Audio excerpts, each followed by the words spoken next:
Robinson, and this is Simcoe Evening News.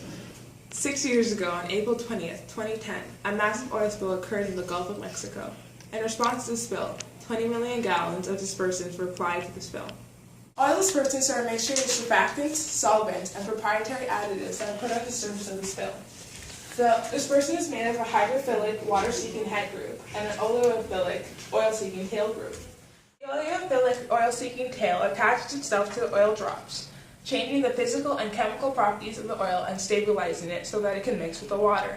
Through water movements, the oil is diluted and it increases the exposure to natural evaporation and bioremediation.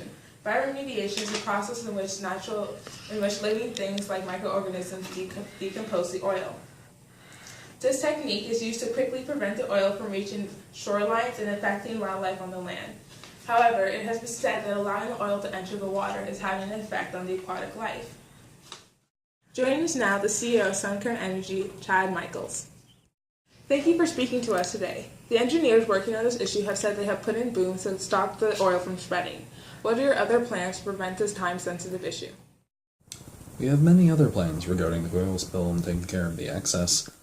One of our plans, next to the booms and skinners, are to use biological agents and add them to the spill to help with the process of biodegradation.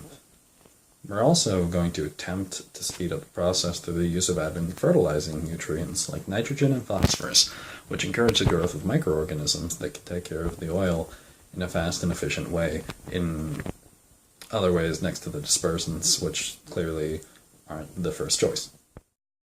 Thank you for speaking to us today, and we're hoping for the best results with the spill. Marine ecologist Kendra Glenn here to speak about the concerns towards this technique. Using dispersant, the technique used in the BP spill 6 years ago.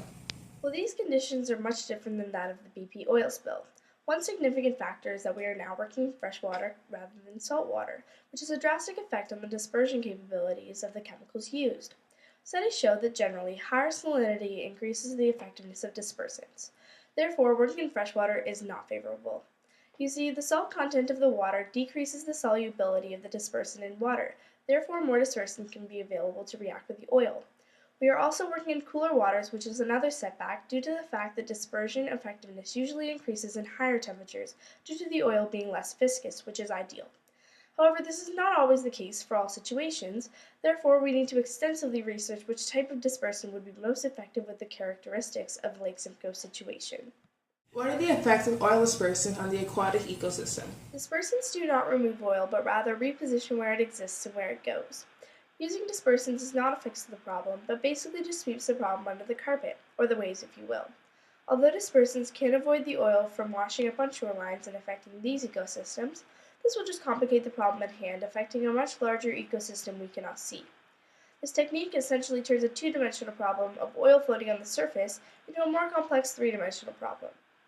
Oil being mixed with the dispersants produces new byproducts with new properties, which will sink to the bottom of our lake, and we have very little information on how these chemicals will affect the marine life. This also causes oil and chemical dispersants to collect on the floor of the lake, where it becomes a toxic meal for microscopic organisms, which are essential species found at the bottom of the food chain. Eventually, these chemicals will end up in larger species. We really don't have much significant data showing the long-term results of chemical dispersants on such a delicate ecosystem, and many credible sources, including myself, believe that oil dispersants have a much greater negative impact on the aquatic ecosystem than the oil itself would. We are in uncharted territory, and I believe using dispersants would be a hasty call considering how little time we have to make such a crucial decision. Thank you for watching Simcoe Evening News, and we'll see you tomorrow.